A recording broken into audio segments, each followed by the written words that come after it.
வருமானம் பெருக கத்தோலிக்க முறைப்படி நாம் செய்ய வேண்டியவை. கத்தோலிக்க திருச்சபையின் போதனைகளின்படி வருமானம் ஈட்டுவது என்பது வெறும் பிழைப்புக்கான வழி மட்டுமல்ல.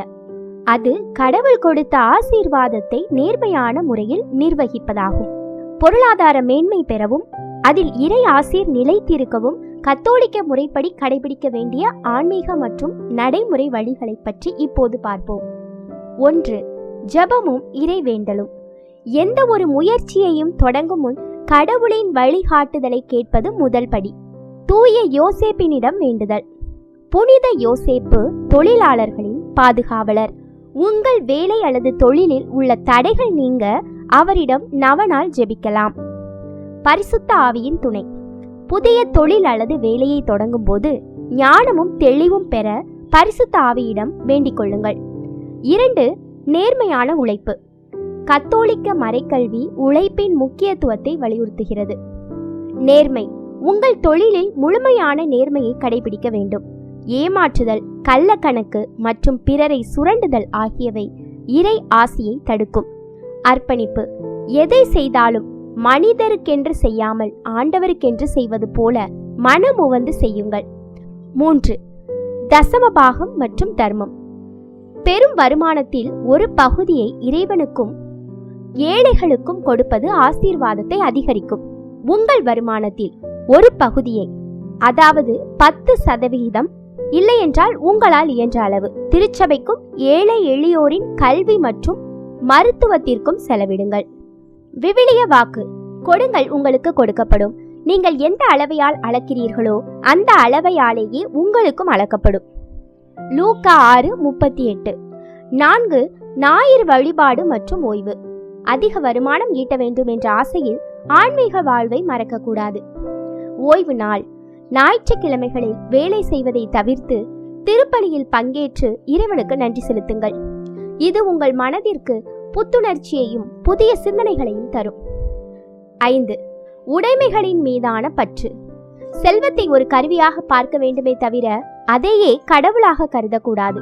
உங்களிடம் இருக்கும் செல்வம் கடவுள் உங்களிடம் ஒப்படைத்த ஒரு பொறுப்பு. அதை நல்ல காரியங்களுக்கு பயன்படுத்துங்கள்.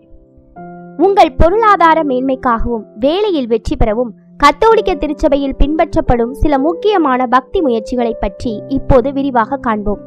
1. புனித யோசேப்பிற்கு புதன்கிழமை வணக்கம். தொழிலாளர்களின் பாதுகாவலரான புனித யோசேப்பிற்கு புதன்கிழமை அர்ப்பணிக்கப்பட்ட நாள்.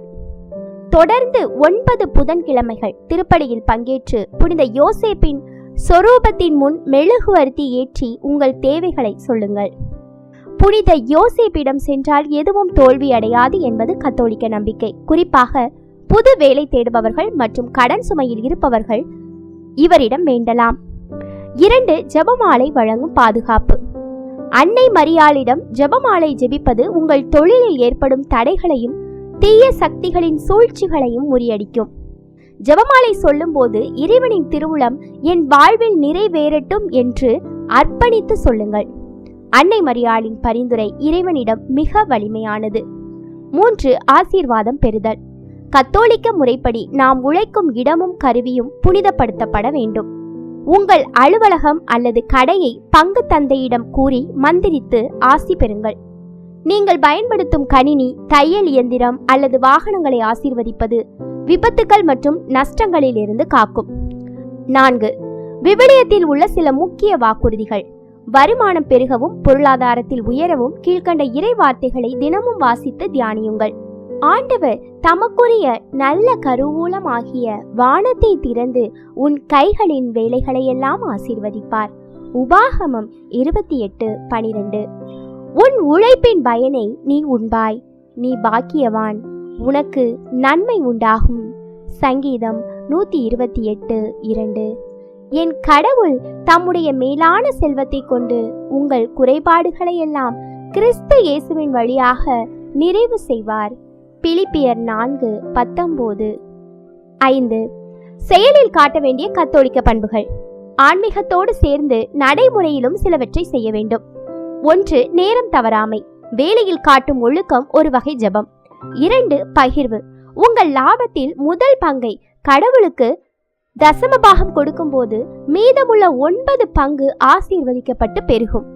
3. இரக்க செயல்கள். ஆதரவற்றோர் இல்லங்களுக்கு உங்களால் முடிந்த உணவு அல்லது பண உதவி செய்வது உங்கள் வருமானத்தில் இறை ஆசியை தக்க வைக்கும். அடுத்த கட்டமாக நீங்கள் செய்ய வேண்டியது, தொழிலாளர்களின் பாதுகாவலரான புனித யோசேப்பிடம் உங்கள் வேலை மற்றும் வருமான உயர்வுக்காக சொல்ல வேண்டிய 9 நாட்கள் நவநாள் ஜெபம் இதோ. புனித யோசேப்பு நவநாள் ஜெபம். தந்தை மகன் தூய ஆவியின் பெயராலே ஆமேன். எங்கள் உழைப்பை ஆசீர்வதிக்கும் ஆண்டவரே, உம்மை போற்றுகிறோம். உமது திருமகனை பராமரிக்கும் பொறுப்பை புனித யோசேப்பிடம் ஒப்படைத்தீரே. அந்த புனிதரின் பரிந்துரையால் நாங்கள் கேட்கும் மன்றாட்டுகளை கனிவுடன் கேட்டருளும். மகிமை மிக்க புனித யோசேப்பே, உழைப்பின் மேன்மையை உலகிற்கு உணர்த்தியவரே, என் விண்ணப்பத்தை உம் பாதத்தில் வைக்கிறேன். நீர் தச்சு தொழிலை செய்து உமது வியர்வையினால் இறைமகனை வளர்த்தீர். உமது கைகள் உழைப்பின் கடினத்தை அறிந்தவை. உமது உள்ளம் குடும்ப தேவைகளின் பாரத்தை உணர்ந்தது.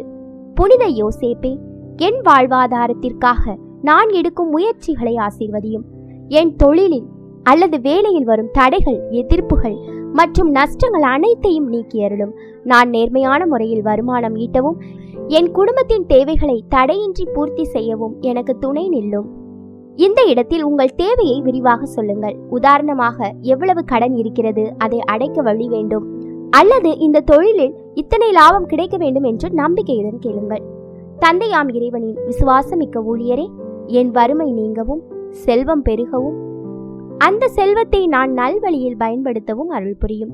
எனக்கு கொடுக்கப்பட்ட திறமைகளை நான் முழுமையாக பயன்படுத்தவும் சோம்பலின்றி உழைக்கவும் வளம் தாரும். ஓ புனித யோசேப்பே, இறைமகனின் வளர்ப்பு தந்தையே, எங்களுக்காக வேண்டிக் கொள்ளும். ஓ புனித யோசேப்பே, கன்னி மரியாயின் தூய கணவரே, எங்களுக்காக வேண்டிக் கொள்ளும். ஓ புனித யோசேப்பே, தொழிலாளர்களின் மாதிரியே, எங்களுக்காக வேண்டிக் கொள்ளும். ஓ புனித யோசேப்பே, குடும்பங்களின் ஆதாரமே, எங்களுக்காக வேண்டிக் கொள்ளும். ஓ புனித யோசேப்பே, துன்பப்படுவோரின் தேறுதலே, எங்களுக்காக வேண்டிக் கொள்ளும். இயேசுவே, மரியாயே, யோசேப்பே, என் இதயத்தையும் என் ஆன்மாவையும் உங்களுக்கு கையளிக்கிறேன். நான் செய்யும் வேளையில் உமது பிரசன்னம் இருக்கட்டும். என் வருமானம் பெருகட்டும். என் வீட்டில் அமைதி நிலவட்டும். ஆமேன். நவநாளின் போது கடைபிடிக்க வேண்டிய கூடுதல் முறைகளை இப்போது பார்க்கலாம். 1. புனிதரின் படம். வீட்டில் புனித யோசேப்பின் படம் அல்லது சுரூபம் இருந்தால் அதன் முன் ஒரு சிறிய மெழுகுவர்த்தி ஏற்றி வைத்து ஜெபிக்கவும். 2. விவிலிய வாசிப்பு. ஜெபத்திற்கு பிறகு மத்தேயு 6:25 முதல் 34 வரையில் உள்ள வசனங்கள் வாசிப்பது உங்கள் நம்பிக்கையை அதிகப்படுத்தும். 3. நேர்மை. நவநாள் சொல்லும் இந்த 9 நாட்களும் உங்கள் பணியில் மிக கூடுதல் நேர்மையுடனும் அன்போடும் நடந்து கொள்ள முயற்சி செய்யுங்கள். இந்த 9 நாள் நவநாளை முடித்த பிறகு உங்கள் கோரிக்கை நிறைவேறியதும் ஒரு ஏழைக்கு உணவு வழங்கவோ அல்லது ஆலயத்திற்கு ஒரு சிறு காணிக்கை செலுத்தவோ நேர்ந்து கொள்வது கத்தோலிக்க மரபில் ஒரு நல்ல பழக்கமாகும். வருமானம் பெருக வேண்டுமானால் முதலில் இருக்கும் பணத்தை சரியாக திட்டமிட்டு செலவு செய்யும் பொருளாதார மேலாண்மையும் அவசியம். மீண்டும் இன்னொரு நல்ல தலைப்பில் நான் உங்களை சந்திக்கிறேன். நன்றி.